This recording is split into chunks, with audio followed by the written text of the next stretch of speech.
dan tinta tanda tangan milik dekan dan rektor, maka antara bukti dan pembanding adalah identik atau berasal dari satu produk yang sama.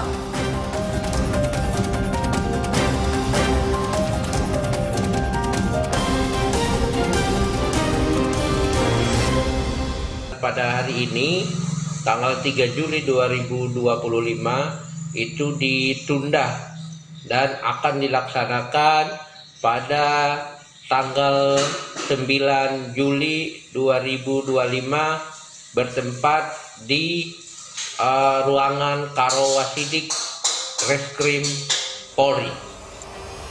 Menurut Kepala Biro Penerangan Masyarakat Karopenmas Divisi Humas Polri, Brigjen Trunoyodo Wisno Andiko, gelar perkara khusus ditunda karena tim pembela ulama dan aktivis meminta penjadwalan ulang.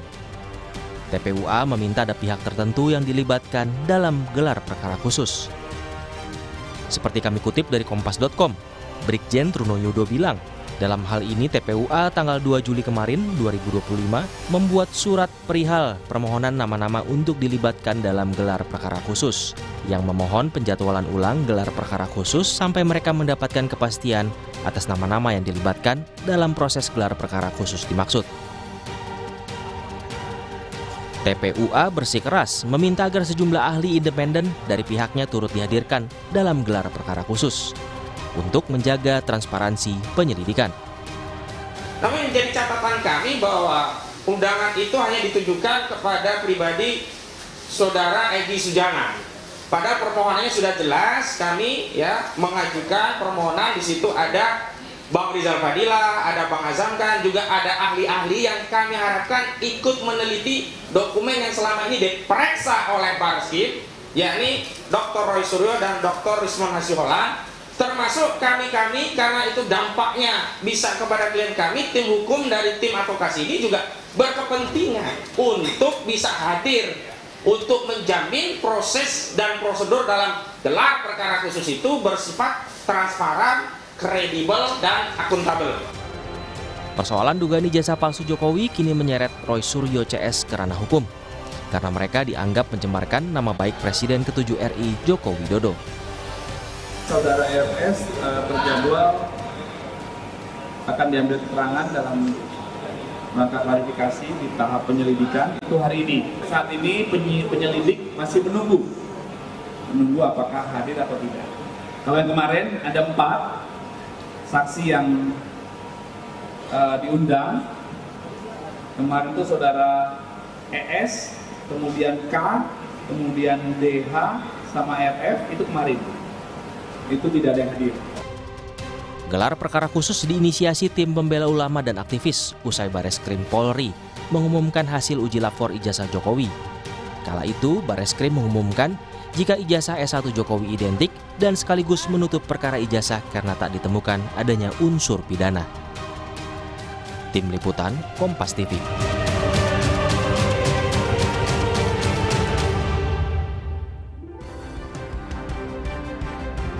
Masih di Sapa Indonesia Malam bersama saya, Friska Karisa. Polisi menunda gelar perkara khusus kasus ijazah Presiden ke-7 RI Joko Widodo. Alasannya, tim pembela aktivis ulama meminta ada pihak-pihak tertentu yang dilibatkan dalam gelar perkara khusus. Siapa saja nama-nama yang akan dilibatkan dan gelar perkara khusus ini kita bahas bersama dengan Rismon Sianipar, pihak yang meragukan keaslian ijazah Jokowi, dan juga sudah bergabung kuasa hukum Presiden ke-7 RI Joko Widodo, Rifai Kusuma Negara selaku terlapor. Selamat malam. Malam Mbak, malam pemirsa. Juga Bang Rismon. Malam Bang Rismon. Selamat malam. Jadi kalau Bang Rismon ini akan ikut gelar perkara khusus atau gimana informasi dengan koordinasi kawan-kawan TPUA? Iya Mbak, masalah gelar perkara khusus ini diundur juga kami masih bingung ya, karena pemberitahuannya sangat mendadak. Kalau tidak salah lewat WA dari seorang penyidik yang menyidik Pak Rizal Fadila, ya. Jadi meminta diundur ya dari Bareskrim menjadi tanggal 9 Juli, hari Rabu kalau nggak salah, 9 Juli 2025. Alasannya juga kami belum tahu alasan tepatnya. Oleh karena itu tadi pagi Pak Rizal Fadila mendapatkan surat resmi tentang pengunduran itu, pengunduran gelar perkara khusus, namun tidak ada alasan eksplisit pada surat tersebut. Oleh karena itu tadi pagi saya datang bersama dengan wartawan, ya wartawan Sentana, Pak Mikael Sinaga dan Pak Janes Siahaan, untuk mendapatkan informasi resmi dari Divisi Humas Polri. Tetapi ternyata setelah kami menunggu 2 jam di sana, bahwa apa yang kami dapatkan adalah tidak ada dari pejabat tersebut yang memiliki informasi dari Bareskrim mengapa alasan pengunduran tersebut dilakukan, begitu, Mbak. Oke, tapi nextnya Bang Rismon akan datang.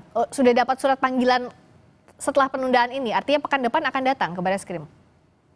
Mengenai di Polda Metro Jaya, Mbak. Oh, di Polda Metro Jaya belum ada panggilan lagi? Polda Metro Jaya kemarin harusnya kami dimintai diundang klarifikasi, tetapi berdasarkan advice, ya, nasihat dari tim hukum kami, untuk sementara kami tidak datang dulu. Tetapi kalau untuk gelar perkara khusus, karena itu sangat penting bagi kami untuk mengetahui berkas-berkas apa yang dilakukan forensik, ya, uji forensik, dan bagaimana parameter keluarannya, ya. Jadi kami sangat berkepentingan untuk menghadiri gelar perkara khusus di Mabes Polri, ya. Di Bareskrim, tanggal 9 Juli 2025 nanti. Oke, gitu, jadi Mbak. 9 Juli pasti akan datang ya untuk gelar perkara khusus karena punya kepentingan yang ditegaskan itu, Bung Rismon. Nah, saya ke Bung Rifai. Dengan gelar perkara khusus ini pihak Anda melihat urgensinya sejauh mana untuk kembali menguji ijazah Pak Jokowi yang sudah ditetapkan juga oleh Puslapfor bahwa itu asli? Ya. Atau identik ya bahasa? Pertama, kami dari tim penasihat hukum Pak Jokowi sejak awal melihat tidak ada urgensi yang melakukan gelar perkara khusus. Kenapa? Kenapa? Karena dari evidence yang sudah diperoleh dalam penyelidikan ini, baik pernyataan UGM ya, sebagai lembaga penerbit dan juga hasil Puslapfor itu tidak bisa dibantah. Belum ada bukti kuat yang bisa membantah itu. 2 direct evidence. Pertama pernyataan dari penerbit ijazah. Karena ini memang putusan MK maupun sistem perundang-undangan Sistiknas menyatakan pihak yang bisa mengeluarkan ijazah termasuk juga menyatakan kelulusan hanyalah Kepersatuan Pendidikan, dalam hal ini UGM. Ya. Lalu kedua, Puslapfor juga dengan seluruh ahlinya sudah melakukan uji analog dan hasilnya adalah identik. 2 direct evidence ini belum bisa dipatahkan. Ya. Sehingga menurut kami memang hasil di final dan tidak perlu lagi dilakukan gelar perkara khusus. Bahwa misalnya selama ini pelapor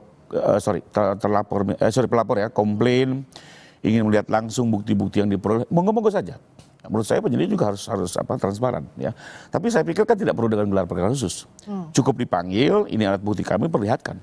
Ya, kami pun sering dalam posisi pelapor, biasanya cukup dipanggil oleh penyidik, diperlihatkan, selesai. Nah, sementara kalau gelar perkara khusus judulnya berbeda.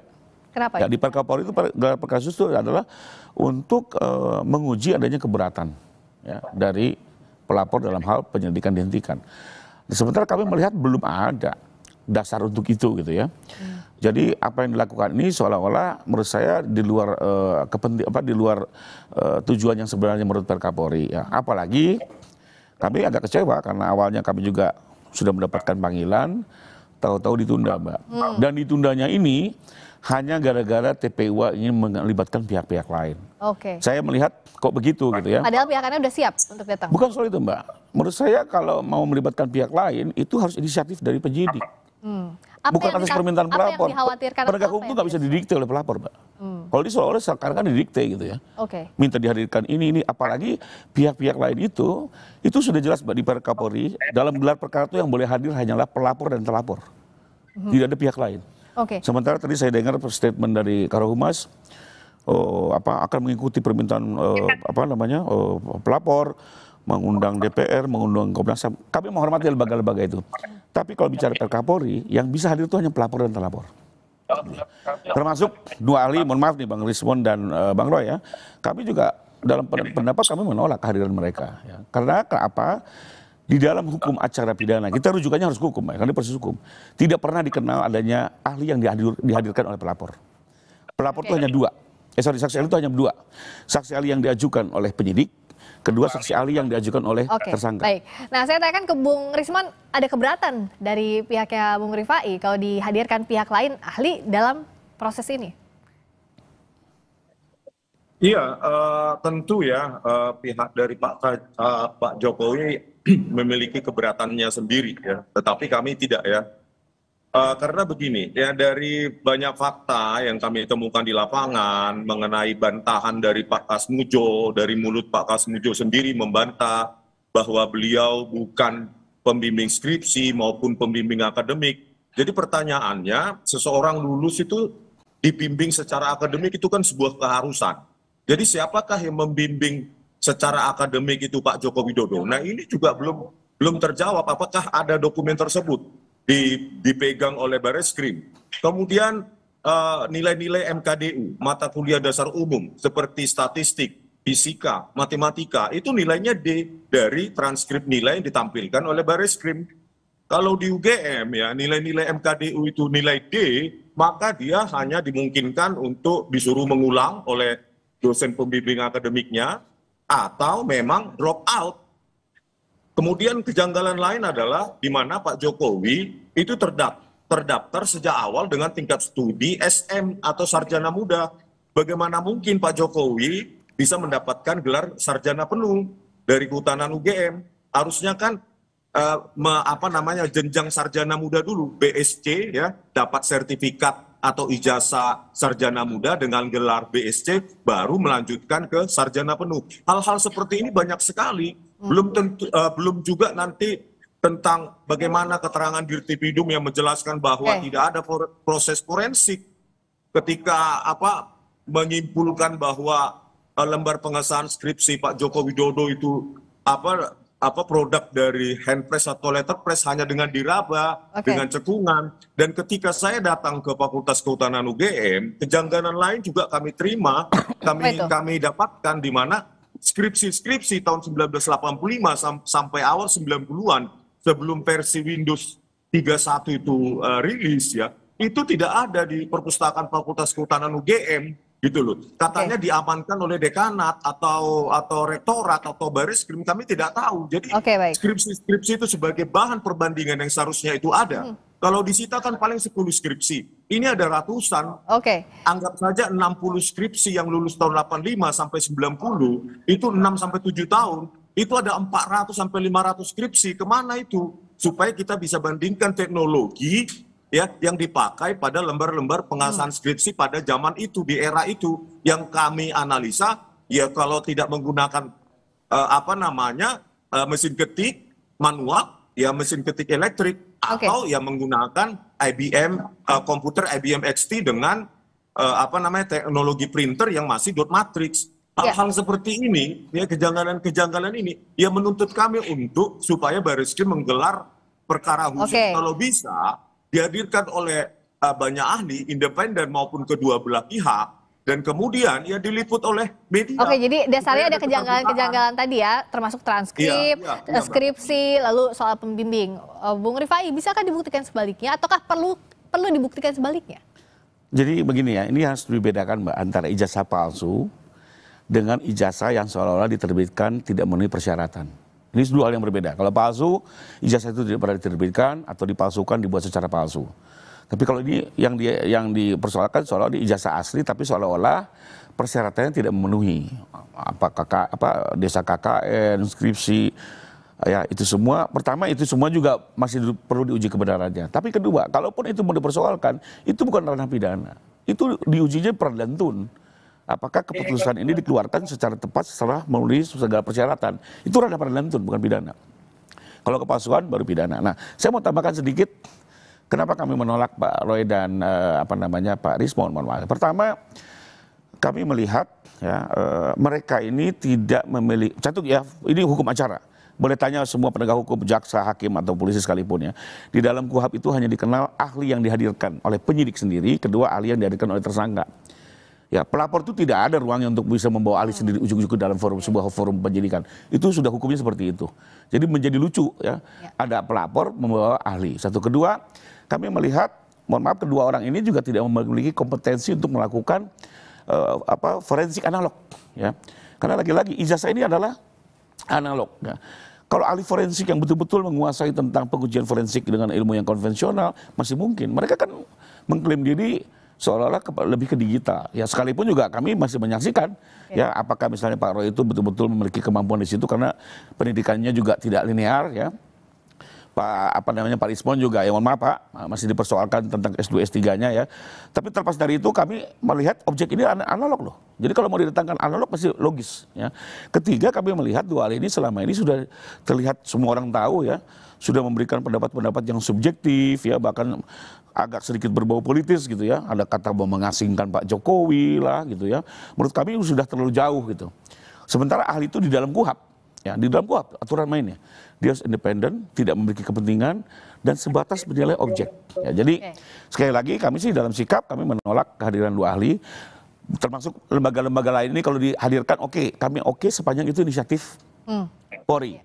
Tapi kalau seolah didikte oleh TPU, kami keberatan. Oke, nah jadi kan berikutnya kalau secara teknisnya tadi masing-masing Bung Rifai maupun Bung Rismon punya pendapat masing-masing, nggak mungkin sejalan dong. Itulah nanti yang akan diuji di depan penyidik. Tapi untuk gelar perkara khusus pekan depan, tadi Bung Rifai bilang bahwa menolak kehadiran ahli, termasuk Bung Rismon, Bung Roy CS. Nah, apa tanggapan Anda? Apakah Anda tetap akan hadir dan merasa punya standing point untuk hadir pada gelar perkara khusus nanti, Bung Rismon? Sebenarnya kan dalam tanda kutip kegaduhan ini seperti saya katakan ini kan berawal dari Pak Jokowi sendiri yang tidak mau menunjukkan. Ya ini kan satu-satunya presiden atau mantan presiden di dunia ya dengan alasan apapun ya itu tidak mau menunjukkan ijazahnya gitu loh. Padahal beliau sekarang sudah dapat pensiun 30 juta, dapat Alphard, dapat rumah dan tanah 12.000 meter dari rakyat. Ya sudah tunjukkan saja. Kalau Pak Rifai ya mempertanyakan ijazah kami, ya ayo kita ke Solo bersama-sama dengan Pak Jokowi. Saya nggak presiden, berani saya tunjukkan mulai dari SD sampai seterusnya, gitu loh. Saya nggak presiden, ayo presiden berani menunjukkan yang sesungguhnya. Tidak usah bertele-tele, ayo tunjukkan gitu loh Pak Rifai. Ya Anda sebagai pengacara harusnya ya kalau bisa memberikan advice, ya ayo Pak tunjukkan begitu. Ayo sama-sama dengan mereka. Saya akan datang ke Solo ke rumah Pak Jokowi bersama-sama. Begitu. Oke, Bung Rifai, jawab. Ya, kembali kalau buat kami ini statement-statement politis yang seperti ini ya. Karena kalau kami kacamata hukum, Bang Rismon saya profesional. Semua kajian-kajian kami secara hukum. Seperti tadi, kami menolak kehadiran Anda karena bicara hukum acara seperti itu. Nothing personal ya. Nah, bahwa soal kompetensinya apakah Bang Rismon dan Pak Roy ini memang menguasai forensik analog, konvensional, saya yakin juga kedua ini menyatakan tidak gitu. Jadi kembali lagi, soal menunjukkan tidak menunjukkan ijazah, pendapat kami tetap kami mendasarkan pada Undang-Undang Perlindungan Data Pribadi, ya, karena ini merupakan hasil evaluasi intelektual. Kedua, kepada Undang-Undang Keterbukaan Informasi Publik, pasal 17 dan 19, sehingga kami dalam pendapat tidak perlu menunjukkan kepada orang-orang yang tidak memiliki urgensi, namun dalam proses hukum kami siap menunjukkan kepada siapapun, baik tentunya penegak hukum ya, polisi, jaksa ataupun hakim. Jadi ini bukan soal kita seperti anak kecil, ayo tunjukkan, nggak begitu ya. Ini saya duduknya adalah murni yuridis. Karena menurut kami kalau sudah gonjang-ganjing seperti ini, cara penyelesaian adalah dengan cara hukum, karena kita negara hukum. Oke. Biar jelas, ada kepastian Mbak. Oke, ada kepastian hukum, tapi episodenya nampaknya masih panjang, baik itu di Barreskrim Polri maupun di Polda Metro Jaya. Kita tunggu yang paling dekat gelar perkara khusus pada pekan depan 9 Juli mendatang. Siapa-siapa saja yang akan hadir dan akan seperti apa nanti jalannya penyajian pembuktian di sana. Terima kasih Bung Rismon Siani, terima kasih juga sama-sama, makasih Bang Rismon hadir. Selamat malam. Berikutnya, saudara kami kembali dengan sorotan lainnya. DPR belum memproses surat usulan pemakzulan Wapres Gibran Rakabuming Raka. Apa penyebabnya? Ulasannya usai jeda berikut ini bersama rekan saya Raditya Putro di Sapa Indonesia Malam.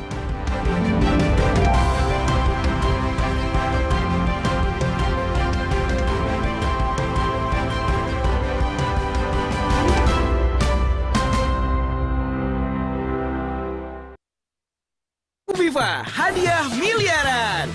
Cek tutup botolnya. Ada uang tunai, handphone, emas, sampai mobil.